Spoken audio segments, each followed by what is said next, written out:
This is Dates and Mates with your host, Damona Hoffman.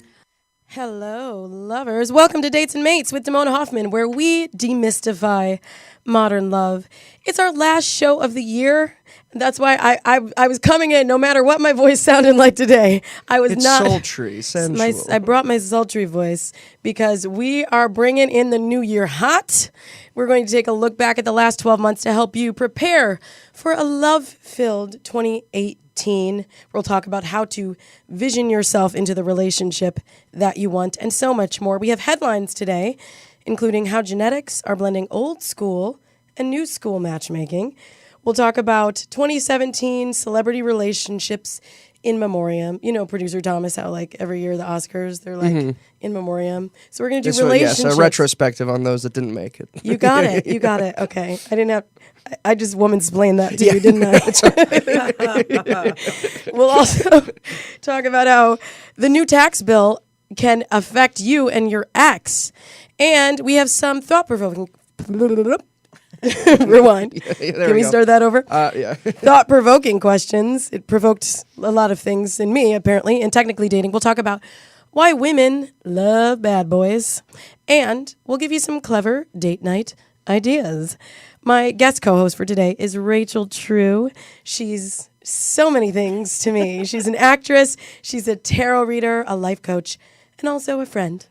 Who I met doing this show years ago, and now she's here joining us again to talk with you and me and producer Thomas about how to create a vision to attract love in 2018. Please give big smooches to Rachel True. Hola, ¿qué tal? No, we're doing this show in English today. Oh! Okay. I'm very excited to be here, Damona. Thank you for having me. Thank you for being here. I mean, I saw you in the craft like when you were 3. Back when I was 3. Yeah, no, I was not 3. You were not 3. I was not 3 either. But I never imagined at that time that you were sort of dabbling in some of the things that I dabbled in. I actually brought my brand new tarot deck. I don't know if we're going to read today or not. But, that's awesome. And, the thing is, I was already into tarot cards and all that kind of stuff way before the craft. I swear, I think the craft script was attracted to me because I was interested in those things already, to be honest. But are you a witch? I have my moments, but no, I probably No, have... with a W. Oh, witch. No. What I would say, I have a couple witchy habits, right? But I'm not a pagan. I'm not a witch. In fact, my tarot is really Jungian based, Carl Jung, psychology based. Like when I was a little kid, my parents had a library, and by that I mean a bookcase that I would pull down books, and I was really attracted to Carl Jung, Man and His Symbols, and then a Nietzsche book, Beyond Good and Evil. So I would draw those down before I could even read, and they had images in them, much like the tarot cards have images and archetypes on them. And to me, it was like a language I could parse. I was like, ooh, what is this mystery? I think I get it. So then later in life, when I got a tarot deck, somebody gave me one, I was like, I get this. I know it. So for me, I use it.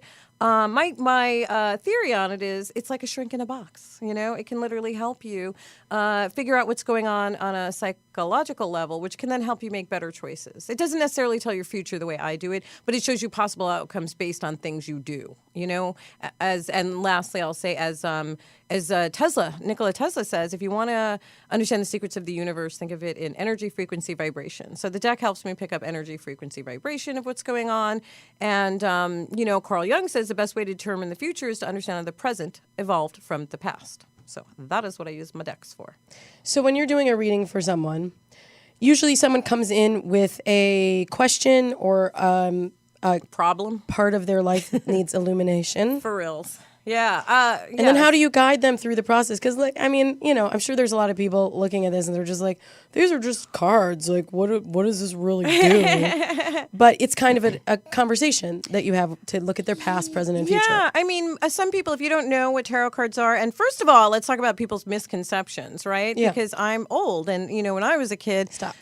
You're not. I'm 5,001 years old. So that's the witchy magic keeping you running. Exactly. So That's black magic. When I was a kid, all this stuff was tied to like the occult and all these weird Satan, just heavy things. And the thing is, if you look at the deck, it's literally all the same archetypes that are like the Tower card, for example, is the Tower of Babylon from the Bible. Temperance is an angel. There's nothing out of alignment with religious teachings in church with the tarot card. It's simply to get in touch with your psychology base. A lot of people who come to readings, when I was doing en masse, which I do not do anymore, I do readings. I just don't do volume anymore. People would come in and say, I'm not going to tell you anything. I'm not going to say anything about what's going on with me. So for me, tarot is about using your own intuition, and everyone has intuition. So when I sit with someone, I can kind of read them without the cards based on picking up their energy. But let's say someone comes in, they don't have a question. I do a big spread.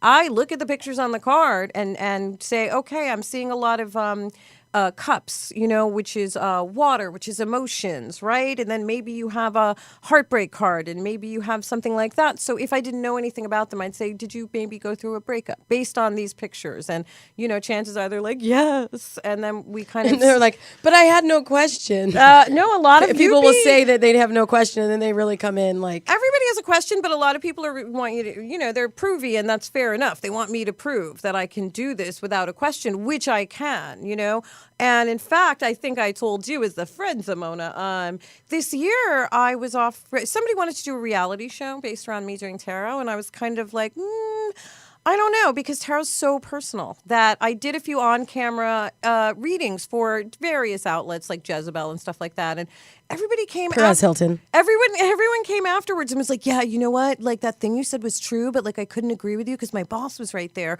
or so and so was right there, or my boyfriend was in the." And so I don't think it's necessarily for to be photographed. You know what I mean? I think it's a very personal thing. You wouldn't want a therapy session put on camera necessarily. Some people do. Some people do. That's true. But then people aren't honest, because if you can't get the confirmation on the things that you're on track about, then the reading is not as good. If they're like, no, that's not right. And you're like, but that's weird because the cards are telling me this. They're saying that, and also my intuition is saying, but your anxiety and your level of tension and your everything, and you're saying no, and I'm getting pushback, and it doesn't feel real. So that's the part, is that, you have to be real if you're coming in and getting a reading. And what I like for me, because I do have a background as an actor, which is a very self-centered career, you kind of have to be, to be confident enough to go into a room and be like, pick me. So when I do readings, it's not about me at all. It's about the other person. It's about what's going on with them. And so in a certain way, it really feels great to be of service to other people. I think, because it's the holidays, right? So there's a lot of people out there who are like super down, maybe because they don't have a partner or their family's away or whatever. And one thing I can say is like, be of service. When you give of service to yourself, even if you charge a lot of money, like I do for a tarot reading, when you give of service, you sort of feel more grounded and you feel better in yourself. So if there's anyone out there and they're just sort of lonely, I'm going to say maybe you like animals, go maybe volunteer for a day at a pet shelter, or you like humans, go volunteer at a human shelter, Or pick up a tarot deck. Or get a reading from me. How would one get a reading from you, Rachel? I actually have a website, truehearttarot.com. That's 2 T's, truehearttarot.com. And so you can get, you can send an email there and get a reading. I don't do like en masse volumes, but I love connecting with people that way. And I do have time in my schedule right now to pick up a few readings. So maybe you can pick one up right here for me. Maybe I will. Maybe I will. But I love that you're into this stuff too, Damona, because I found there are a lot of pushback from our people. And by that, I mean half our people.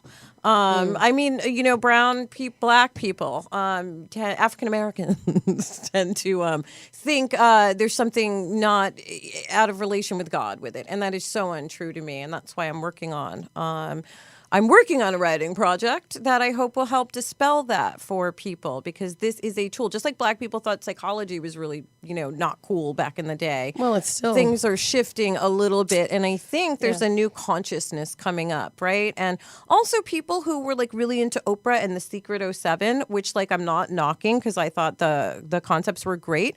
I didn't think it took it deep enough. I think, it's one thing to think, I want this. I want a perfect husband, right? But one thing you go out of your way to show people is you have to put in some legwork to get that perfect husband, whether he's purple, black, or black, white, or green. Brown. I don't care. But you know what I mean? You work with people to say it's not just about finding that perfect husband or mate. It's a little bit about kind of what work do you have to do on yourself so that you can present yourself as the best partner ever. Oh, completely. And I think that we attract, if we're in low vibration, right? Maybe we're not feeling 100%. We tend to attract partners who are not 100% either. So. Well, Oprah, true. Since you... That's right! You get a tarot deck and you get a tarot deck. Since you brought up The Secret... 07. I feel like I have to say The Secret 07. I didn't even know it was an 07 thing. That's what I call it. This is the new secret we're about to share with you right now. Because I've seen you manifest some really amazing things in your life in the last... week? In the last few months. Yeah. And it's something that I do as well, visioning and creating vision boards and that sort of thing.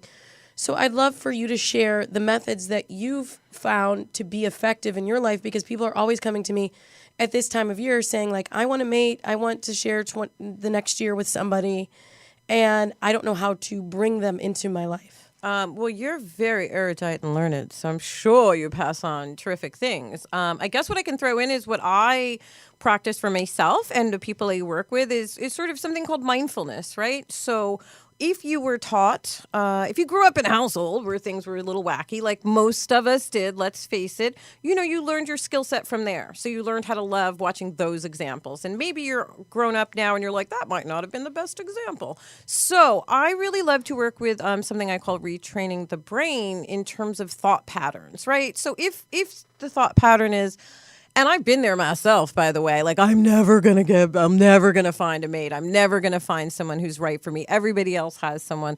Why do I keep attracting losers and assholes? So first of all, there's a tiny bit of victimhood in that, which I'd ask people to acknowledge, right? But one way to get out of feeling sorry for ourselves, or maybe just stuck in a rut, to me is like looking at our thought patterns. So if the thought is, I suck, or I'm never going to get, or I'm never, the energy of the universe comes through and it's like, oh, you never, you don't want, you're not going to get, it sucks. And it's like, oh, well, I guess they're fine because they're not asking for really what they want. They're just saying everything sucks. So maybe I'll even give them more suck. So what I do is if thought comes in, you're suck. So I try to catch the thought. Like I try to be aware of my thoughts. So then I go, oh, okay, wait, I'm having that negative thought. I'm aware I am having, and before it spirals around and wraps itself around our spinal cords and really gets in there and causes anxiety, I try to go, oh, okay, I'm having that thought. Then this sounds a little hokey, but this is what I do. I picture myself like, you can picture whatever you want. I'm just saying this is what I do. I picture myself catching that thought. I'm like from Long Island today, so hardcore because I'm tired, and that is where I'm actually from. Long Island every day. I am. So anyway, I catch I picture myself catching the thought, lobbing it away, and immediately replacing it with something positive. Like I am working towards, being kinder to myself, and or I am vibrating towards me the partner I would like. I am ready to receive the partner I would like. So again, that sounds really silly and hokey, except what happens is if you do that and you're conscious of it, and it seems a little silly because it's like, oh, okay, I suck. No, I don't suck. I am working towards the partner I would like. You do that, and by 3 weeks in, it takes 3 weeks, right, to start to make a habit. Your brain starts to do it on its own. That's the point, is that I've seen and worked with myself and other people who have lots of anxiety, people who are on Xanax and lots of pills. By just practicing this mindfulness, you're stopping the anxiety before it clutches your heart and digs in. Now, a lot of us are really used to anxiety. We think that's our normal state of being. A lot of us even think, including myself in the past, that indulging in that anxiety is productive. We all know it's not productive, right? You're kind of still in the same place. So the first thing is to acknowledge to yourself, what I'm doing maybe isn't quite working. Not to beat yourself up. You don't suck. You're awesome. But just to say, okay, this way of doing things is not quite working. So let me be open to a new way. And retraining the brain, I mean, you can talk to your shrinks and psychologists about this. This is something they do. They help you do. So you can do it on your own, much less expensively. Well, I also see that people tend to look for patterns. So I might hear, I always attract bad boys. We're going to talk about that in a little bit. Ooh. But, why do I always date bad boys? And I feel like it's because that is familiar to you, and then you continue to do that, and then that becomes the pattern. Yes. And it's the same also with thoughts. Yes. Where it's like, absolutely. oh, I'm fat and ugly. I'm fat and ugly. I'm fat and ugly. Exactly. And then we sort of carbon copy that thought, and we look for the negative trail. Right. And one negative thought compounds another, rather than if you can stop it and change the course, then you're not continuing to look for the negative. You're seeing moments of positive. Like, actually, I see this with my daughter. She's a very intense, small individual. But I wonder where she got that from. No. But I'll see that she'll have one bad thing happen at school, and then she'll say, well, I had a bad day. And then she starts to look for the pattern of, like, somebody said this bad thing, and then I fell down on the playground, and then my brother hit me, and then... And Right. it's like, but then there were 20 other good things that we're not seeing the pattern of, you're for not, sure. You're not cluing into. For sure. And I also, like, I really do understand, because in my life, I definitely have dealt with some pretty strong anxiety at different points, you know, and I gave up all the pharmaceuticals and things that we all do to sedate ourselves. Not that they're there for a reason, and the people who need them, they are awesome for those people, by the way. But there are a lot of other people who I think are over-prescribed, over-medicated. And, for example, I had a hormone imbalance, and they put me on antidepressants for a year, and I was like, now I'm just fat and numbed out. And so it took me, I realized that when someone said, no, it's a hormone thing, tested for that, figured it out. So first of all, if you're feeling super out of sorts and you can't get out of a spiral of negative thought pattern, sometimes for women and men too, but for women, it's a hormone imbalance. You probably might be lacking progesterone. That's a feel-good hormone. It's impossible to have happy thoughts without it. So obviously not your daughter's problem, but I'm saying for adults, you know what I mean? But yes, and one thing you, I'm sure, do as a parent is kind of work with her to see the positive patterns that have also gone on that day. And then we have to acknowledge to ourselves that we're making a choice. I am making a choice to focus on the negative ones rather than the positive pattern, you know? Yeah, and also there's actually a book that we read with her. It's called The Worry Book, and it's about talking to kids about worry. But there's some really good techniques in there that adults should use. And one of them is you sort of take your worries and you personify it. So it becomes like this, whatever this monster is, you name it, and it's like, Brunhilde or whatever. And every time you have a negative thought, it goes to Brunhilde. It's not yours, it's Brunhilde's. And then when Brunhilde comes, you tell her to go away. So you can actually picture... Which is right, just another practice of mindfulness, right? And there's a tarot spread that I love that I use particularly. It's sort of a modified Celtic cross. Anyway, one of the positions is called hopes/fears. It's hopes and fears all in one, right? And the reason that is, again, because... And expectations. And expectations. Because we focus so much on the negative that it's almost like we're wishing for that. Because just as our thoughts are prayers, right? I'm not religious in any way, but if I was, that would be the analogy. Our thoughts are literal prayers that we're putting out there. So how much of your day is occupied with spinning in the negativity? And I get it. Like I'm going to say, at a certain point when I was like, oh, shoot, I have 2 seconds left to have a baby. I was in a lot of anxiety about, oh my God. And, I wish I'd had some of these practices back then, because I see now that I was really trapped in a space of, feeling sorry for myself, that maybe I wasn't going to have that. Rather than putting all that energy towards manifesting that, I was putting a lot of energy towards, I'm not going to get it. So I'm not surprised I didn't get it. So for anyone out there too, who's like, I'm never going to have a boyfriend. I'm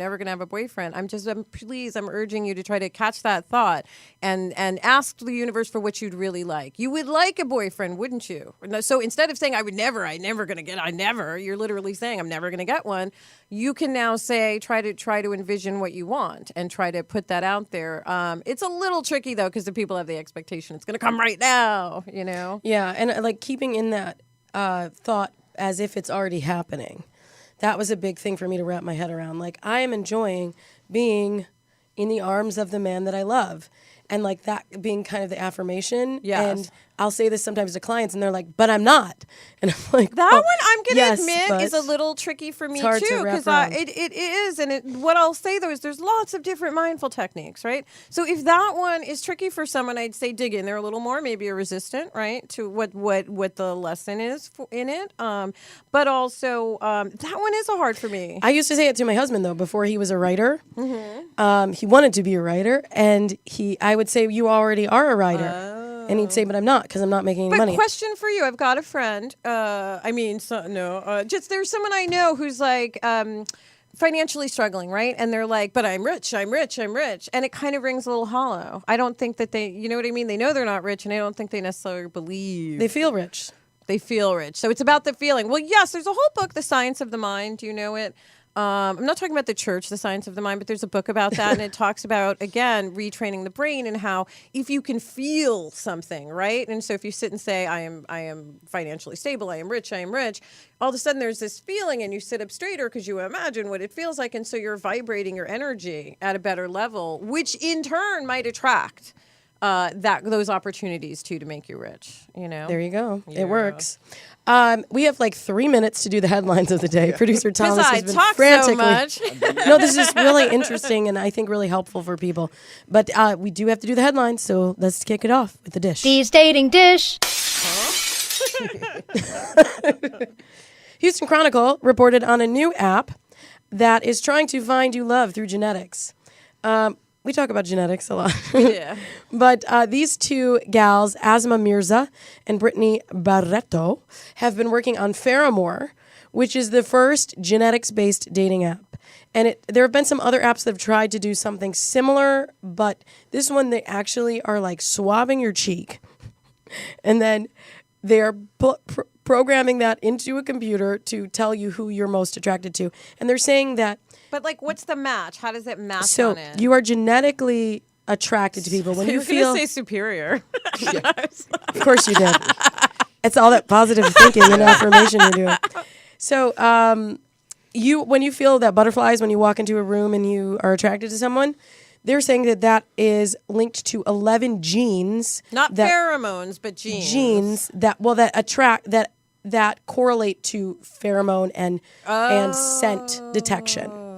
And so they're saying if they can isolate it in a lab and or figure it's out, a government front to make a clone army. I That's don't probably know. what No, it is. listen, I'm not. It was developed have in an th- accelerator lab, so maybe the government put a little. I'm not they have actually- 3,000 subjects in the Houston area ready to be matched. I'm not against DNA stuff, but I feel like for our kids and grandkids' generation, it might be a little dicier then. I feel like for us, it's probably fine to do genetic stuff. I don't care if they make a clone army of me, but I don't know. Do you believe in that science that genetically you could be matched with someone because the genetics leaves off the physical attraction part? You know what I mean? Well, that's what they're saying, is that this is their way of scientifically predicting your attraction. And so they say it's better than when you self-report to Tinder that you love to go water skiing and you haven't been water skiing ever in your life or since you were 2 years old. Who are you wired Will to it- like is will- a harder side. Yeah. yeah. Will it match me with someone better than like Raya, which matches me with like wannabe DJs all the time? Will it? Because Depends on what their pheromone profile is. I think it's really interesting. I think there is a very huge barrier for entry, though. Like getting all the people to like voluntarily swab their cheeks and give you their DNA. Which is dicey. I was actually contacted because I have a pretty decent Instagram. I was contacted by a company saying, "Here, we'll pay you if you put this thing on," and it was basically genetic testing, but for doctors and hospitals. And I kind of parsed it and was like, "No, I will not. I will not put that on my Instagram. I will not take money for this because I can tell what it is. You're going to start ruling people out like you have a precursor to cancer." And that is why I was like, yeah, That's why my best friend is a geneticist, and she does not. That's why she's not a big fan of 23andMe. because they sell your DNA, by the way. and because they tell you like, oh, by the way, you're gonna have cancer, and Well, you're like, oh no. you know what? It's You know ruined what? your You know life. what's interesting? It's not for the faint of heart, but if you've done any of those 23andMe or Ancestry things, take your information, put it through. I think it's a free site or $5 GED match. Oh my God, not for the faint of heart. If you want to know everything wrong with you, everything you're ever going to die of, suffer of, It is great. Like, for example, the lightest of mine was like, oh, I have a much higher rate of macular degeneration, right? So maybe I wouldn't have had laser surgery and had someone slice my eyeball open if I'd known I had a higher rate of something going wrong with my cornea later in life. So Or maybe it has no real correlation. That's true, too. It's possible. That's true, too. Okay, well, I want to tell you guys about something that's really important that's going to affect you. If you're thinking of getting a divorce and divorce month is coming up. January is divorce month? January is divorce month. December is like shoot your pregnant wife month, and January is divorce month, right? What? Have you been watching? No. Every time someone kills someone around Christmas, you're like, it's the husband. I promise you. Take my word for it. Well, if you're not going to shoot her and you're just going to divorce her, you should know how this new tax plan is going to affect you because it's changing things up. Before, the spouse paying alimony used to be able to deduct it on their taxes. Starting in 2019, no more. You can't do that. Thanks, Obama. I mean, Trump. I mean, I guess it's sort of like a net. I don't know. Because the other thing is the person who is receiving the alimony will not have to pay taxes on it when they used to, which is was kind of a little bit messed up because the person earning the money paid taxes, but then got a deduction, but then the person getting it as alimony would also have to pay taxes on it. Right. That actually seemed more fair a little bit than like you're now going to not be able to deduct your payment. I mean, that's a big deal for some people. Let's say you're making $60,000, right? And you're paying $20,000 in alimony. That's a huge amount of taxes. You're now losing about $4,000. Yeah, the fear is that higher earning spouses are not going to pay as much to their partners now, too, that they'll negotiate lower alimony payments because they're like, oh, well, I'm not getting the deduction, so now I care a lot more. I wonder which friend of Trump's was like, do this for me. Make this. Put this in your bill. He was like, I'm not paying this broad anymore. No, seriously. Well, it seemed like the fear was they were worried that people were like getting divorced for tax reasons, which is like the silliest thing I've ever heard. Well, That's speaking of divorces, we're coming to the end of the year, and we're doing a little look back on... Is it time for me to get divorced? Well, it's time for a few people to get divorced. It was a kind of big divorce year. Did you have a celebrity couple breakup that you were really sad about? No, because like honestly, I don't give a shit. Like breakup, makeup, I don't know you. I was kind of sad about Fergie and Josh Duhamel. Couldn't care less. They were like... They kind of beat the odds. You thought they were going to make it. 8 years. You thought they were going to make it. You didn't think they were each cheating on each other left and right. I did, but then I was like, they made it through it. They made it through it, and then I was like, good for them. He did not like her lady humps. Was that it? I don't know. And then Ben Stiller and Christine Taylor, they also had been together for a long time. That one made me sad because I know Christine, and everyone who saw The Craft, she's not a racist. They keep coming up to me like she was so horrible, right? She played the racist in The Craft. No, she was the sweetest girl ever. That made me sad. Acting. But yeah, not in real life. But what I will say about that is it's not unsuccessful, right? You had a union for 15, 20 years even, whatever it was. You have children or 10, whatever it was. You have children. It may have ended, but I'm like, that doesn't mean that was an unsuccessful period of your life. It just that it ended. You know, I'm not convinced things are meant to last forever, but that's based on my own weird life of things not lasting forever. You know, introduce me to someone, Simona, who it could last forever with. Well, we're going to take a quick break. Maybe I will introduce you to someone during the break because we have something to tell you about in just a moment in this break about what can help you if you are getting hitched. I'm Damona Hoffman here with Rachel True, who you can find online, by the way, on Instagram at True Rachel True. Yeah, True Rachel True, because this little white girl won't give me my name back. How you feel about all those brothers hitting you up in your DMs? Stick with us. We have Technically Dating right after this.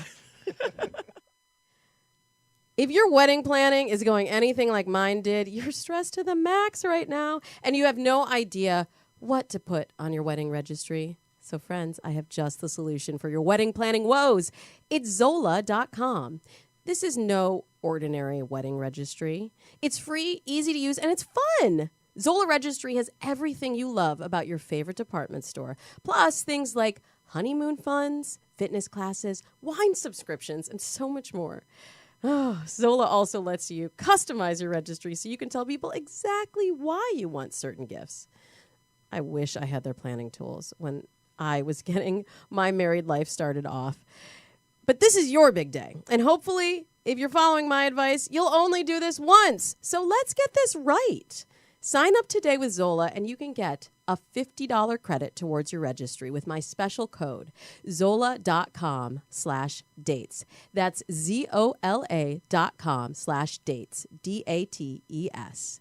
Before my wedding, I remember how badly I wanted a KitchenAid stand mixer, but I didn't have the money to get one myself. So I registered for it with the pasta attachment, of course. And when I came back from my culinary honeymoon in Italy, I could wow my friends with fresh homemade pasta. 10 years later, I'm still impressing them with that same KitchenAid mixer. And with group gifting on Zola Registry, big-ticket items like the stand mixer can be split up among friends and family. And their friendly customer service team will go above and beyond to help you pick out the perfect items for your registry or even walk Grandma through the purchase process. You know how Grandma can be with her iPhone. Oh, and speaking of iPhones, you can manage your registry on the Zola Weddings app for iPhone and Android. So go ahead and register for that KitchenAid stand mixer. You deserve it, and your guests want to get it for you at zola.com/dates. Don't forget to use my special code for your $50 registry credit. That's zola.com, ZOLA.com/dates. Welcome back to Dates and Mates. I'm your host, Damona Hoffman, here in studio with Rachel True. Hello. Hello, actress, tarot reader, life coach, human being. Well, we are here to answer your questions in the Technically dating. You gave me a phase like I was supposed to fill. You usually lead up to it a little bit more.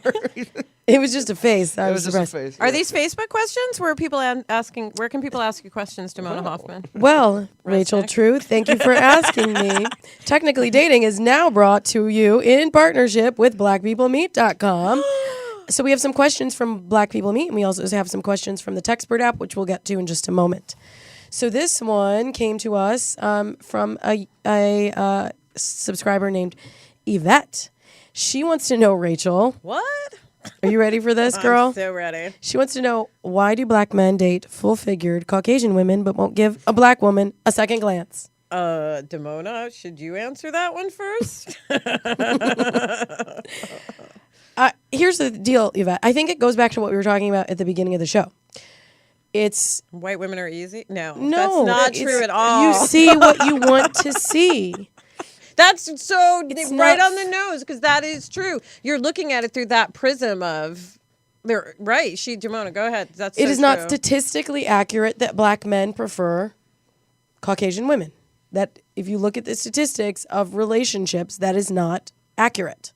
However, that is her experience. I'm not negating her experience, but I also believe that she may be creating right. If I was doing a pattern. reading with someone who was asking that, I would say, first of all, how do you feel when you see that? What is the feeling that comes up? Because that's probably an old feeling, right? You feel maybe not attractive, unwanted, unappreciated, you know what I'm saying? So and then from there, I would kind of ask, when did you first start to feel like that? When you were younger, X, Y, Z, because that's a thought pattern to get rid of. Because you're right, not all brothers are with chunky white chicks. That's just not how it goes, right? And not all white guys are with whatever that you want to fetishize that they want. There's a certain amount, and I see how it's frustrating. But the other thing is, as a black person, I don't necessarily have a problem with people dating outside their ethnic group, you know? That was the other thing. I think there is a stigma for some reason around black women dating men who are not black.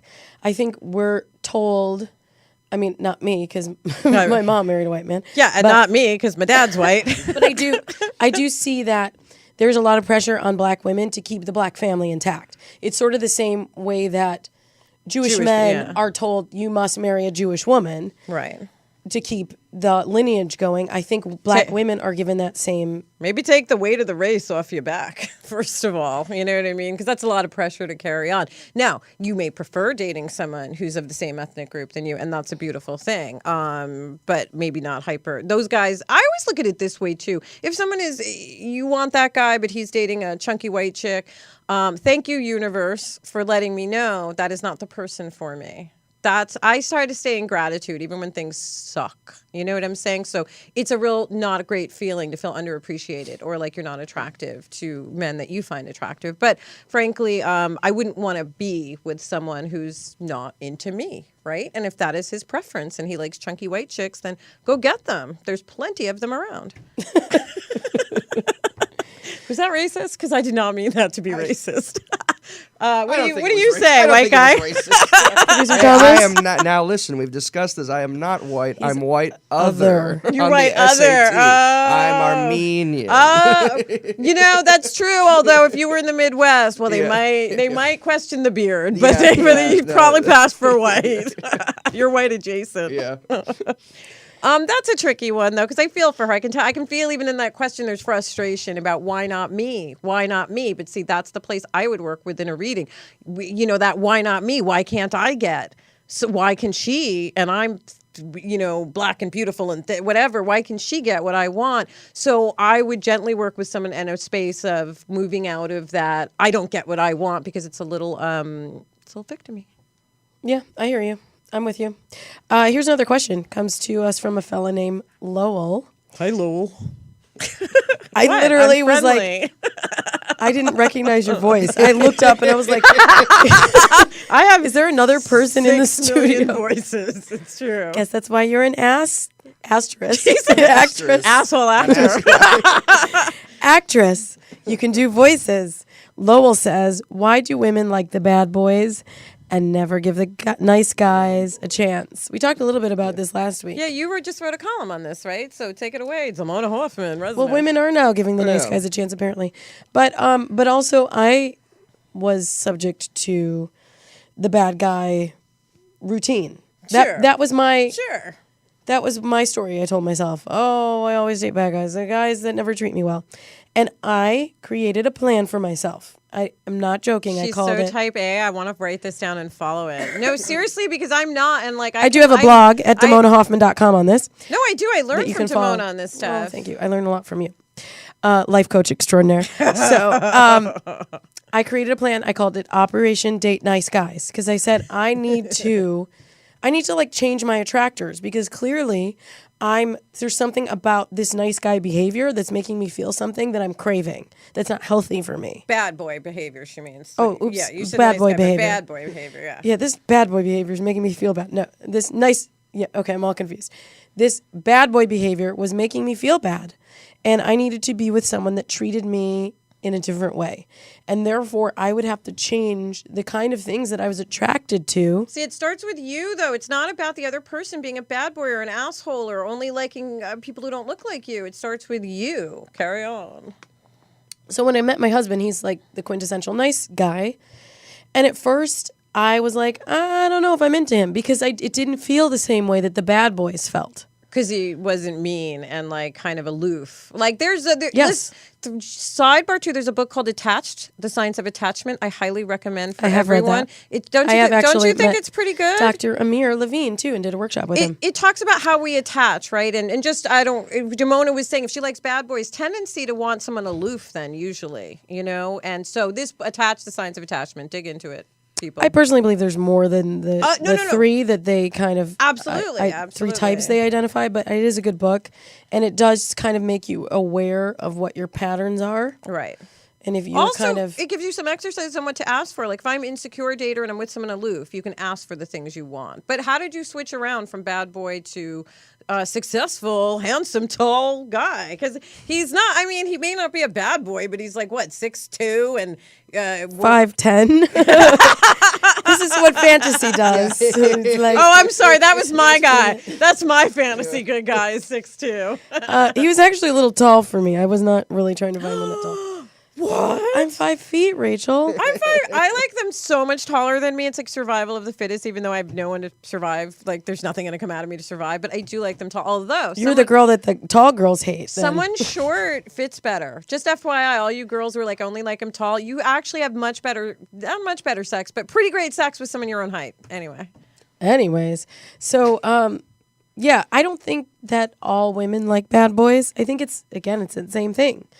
If you see the women liking the bad boys and you feel that you're a nice guy and you're not getting a chance, how are you creating that pattern? Right. So you think for you, it's not so important to say, why? Why do I like bad boys? Why? Because I find a lot of people I work with are stuck in the why. And finally, the other day, I said to someone, the why is giving you the excuse not to move forward. You're using the why as an excuse to stay where you are. So, Yes. I mean, it does matter why you like these things or why not to a certain extent. But the thing, like this person was talking about procrastinating, and I'm like, it doesn't matter why you procrastinate. Why don't you just start doing?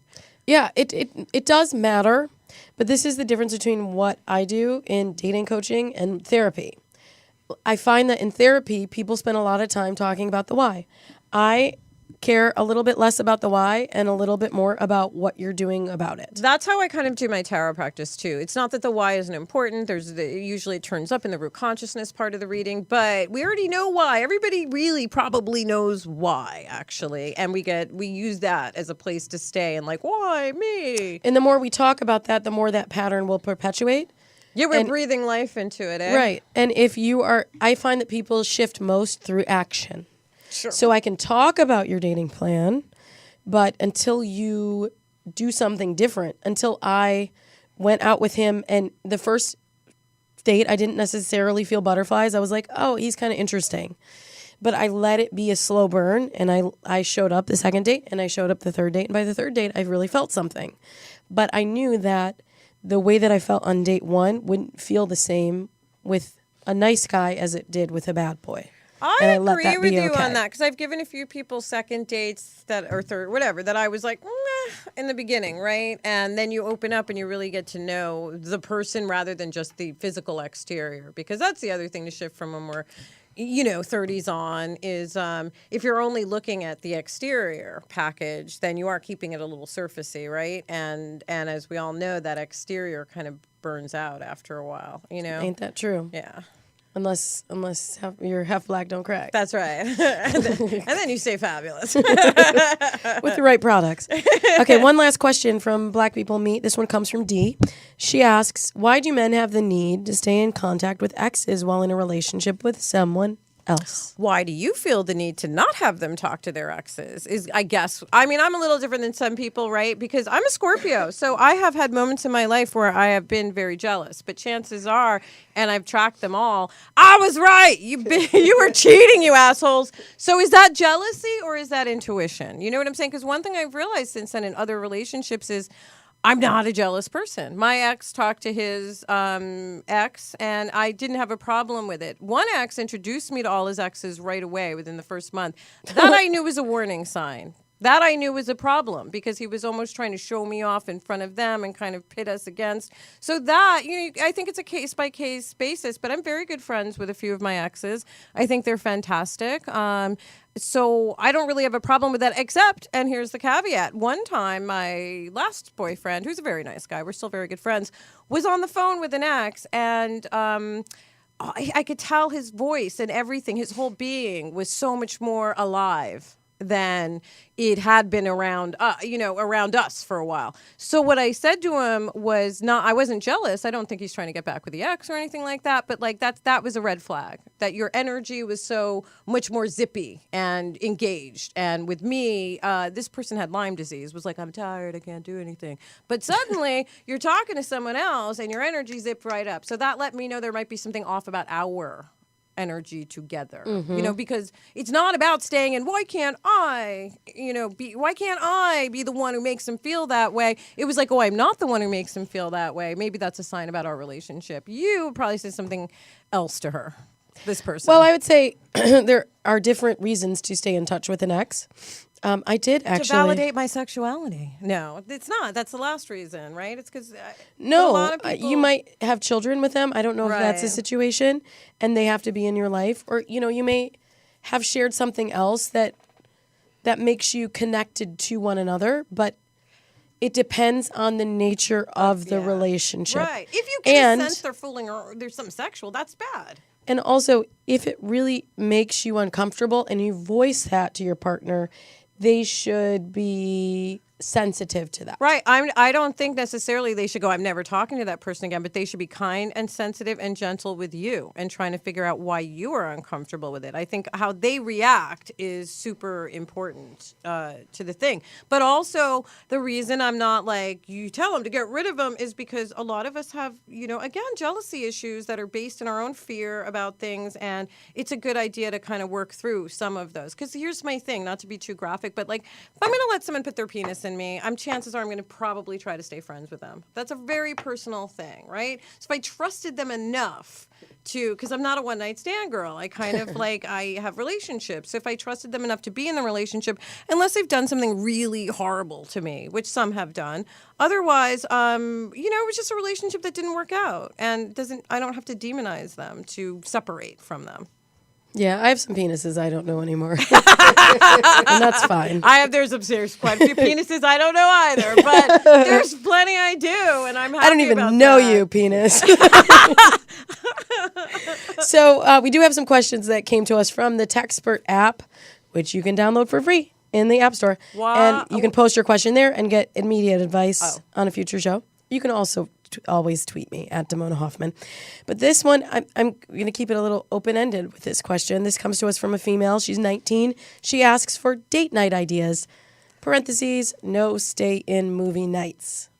Any ideas, Rachel? What do you like to do? There's sucks. She's 19. She's just figuring that out. Oh, whatever. Producer Thomas is like 19 too. No, I'm not. I totally. He's 24. Shut up. That's like a little baby. He's like 19. It's a compliment, Producer Thomas. I get why younger people are like, what is there besides like Netflix and chill and have sex, right? Because that's nobody makes plans anymore. So it's up to you. What do you like to do? I mean, there's so many things. Damona and I did an escape room last week, and that's a great date. It actually. was totally right. It's a good date because you can kind of see how maybe the other person responds under stress. Doesn't everyone just get mad at each other, though? I feel like that would tear you apart instantly. We didn't get mad at each other, did we? No, we got mad at other people. Well, they deserved it. Yeah. I sent on a question of love. I actually sent Nikki and Jamie to an escape room to work on their communication. Yeah, the escape rooms are fun. They didn't get out, but escape rooms though are a little pricey, right? So there are other things you can do if you're on a budget. Like you can go to those places where you make pottery together and you paint and do stuff like that. Those are expensive too. I'm a highfalutin girl. You could also. There's plenty of free things that you can do. You could go to Google free things to do in your town. Number one, I think having shared experiences that you can discuss. Sure. Not necessarily a movie because that's a very passive experience, but even going to like a book reading or a concert or. Museums sometimes have like live music, because museums can be boring free. to go, right? But they have live music outside the museum for free quite often, and things like that. If you're on a budget constraint, and if you're not, go do some fantasy date. I think it's also good to do something that has action and activity to it. Yes, because dinner and a movie, aside from it just being boring, it's such a First of all, I hate going to movies on dates. I absolutely hate it. It drives me nuts. I don't also like you go to dinner too, and then let's say it's like your fourth or fifth date, and maybe the last thing I want to do is have sex on a full stomach. Okay, so dinner's probably out as well. Oh, I'm too full. I'm so full. Come on, tell me you haven't felt like that. You're like, I'd love to have sex, but oh my God, I'm digesting. What else do you think are fun things to do? It's winter time. I love ice skating. It's kind of fun and active together. Go-karting. You know sledding. What I mean? Sledding. That's good adrenaline. I do kind of like adrenaline-y things to do on a date because that's a little bonding, and then it gets so you get a little excited when the adrenaline's flowing, and you can kind of see if you're more attracted to them. And playing games of any kind. Like you could play a game at home. You don't have to go trivia That's night true. at a bar. I'd rather play a game with a group. But when people are like, you want to come over and watch TV? No, I do not. So yeah, game nights. Balderdash and chill. Game nights are fun. You could do tarot readings for each other. I don't know. I don't date. Is it so obvious I haven't been out on a date in 6 months? We can't just talk about what we do together. You could like be like us. You could do tarot readings, go to escape rooms.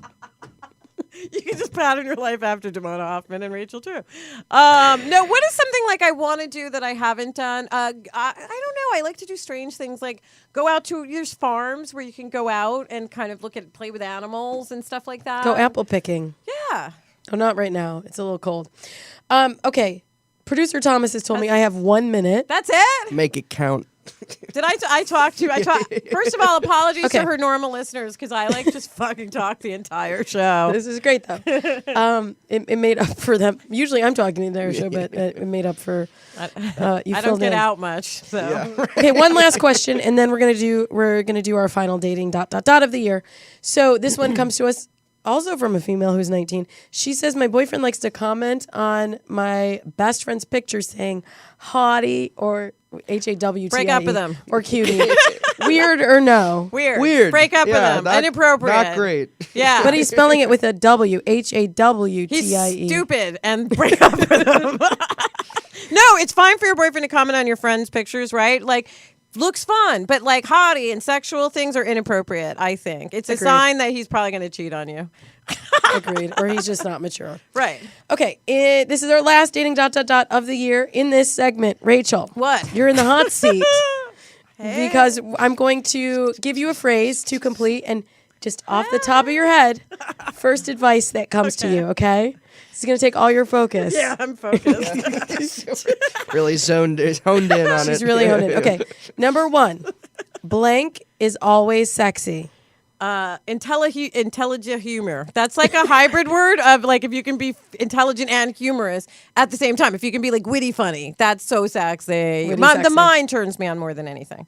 Number 2, you're sapiosexual. Number 2, blank is never sexy. Whining. I don't think whining is sexy. Number 3, especially from a man. Like fucking man up. I know that's wrong to say, but like It's still man up. 2017. Come on. almost 2018. Number 3, the biggest red flag on a dating profile is I'm a DJ. I'm a DJ, or like like a shirtless pic with like in a bathroom with the toilet seat up with like flexing their muscles. That happens, right? Oh my god, yes. Number 4, the most common first date mistake is this is old fashioned and no one's gonna agree with me, but like I don't want to meet you for fucking drinks. I'm fabulous. I take me to dinner. It doesn't have to be expensive, but at least sit with me for 45. I know Damona totally agrees. Sit with me for 45 minutes and get to know me, minimum. Like that's what I think. Like we've officially disagreed. Okay, number 5. This is supposed to be rapid fire, Rachel. Oh, sorry. Number 5, the most One important word shit quality in a wife is a wife. Loyalty. The most important quality in a husband is loyalty. Oh, good. She's the first person to ever answer with the same answer to those 2 questions. Yeah, but almost everyone says loyalty for a wife. I feel. The wife. But now for a husband. No, the husband loyalty is very important for him. I appreciate too. you. Very important. Caring is usually the husband one. Yeah, I like this. Yeah. I like this. All those things too, though. It's a revolution. What's loyalty without all the other thing, caring and But I think we'll switch it up in 2018. Maybe some new dating ... questions, and also a new love life for you is coming in 2018. If you vision it that way, you can get a little bit of help on that vision if you go to truehearttarot.com. That's TrueHeartTRU. Yeah, truehearttarot.com. No, TAROT. There's 2 T's. It's truehearttarot.com. Or, just go to racheltrue.com too. You can find stuff on there. racheltrue.com. And also she's on Instagram at trueracheltrue. Thank you so much for joining us. I'm sorry I talk so much. We love it. It You're was welcome invigorating. back anytime. And thank you to my friends at blackpeoplemeet.com, the premier online dating site for black singles. And don't forget, if you're planning your wedding, go to zola.com/dates to get your $50 wedding registry credit. Do it. Do it. Why wouldn't you, right? Do it. Yeah. And you can get all of their wonderful planning tools at zola.com/dates. We will be back next week and also next year in 2018 with more modern love advice for you. Thank you so much for joining us. We are so grateful to our listeners for sticking with us for 5 years. We have our 200th episode coming up in just a couple weeks. Thank you so much. We hope you have a wonderful, safe, and happy New Year's. And whether or not you're kissing someone when the ball drops, hopefully 2018 will be everything that you dream it will be. Thanks for joining us. Until next year, next week, happy dating. Bye.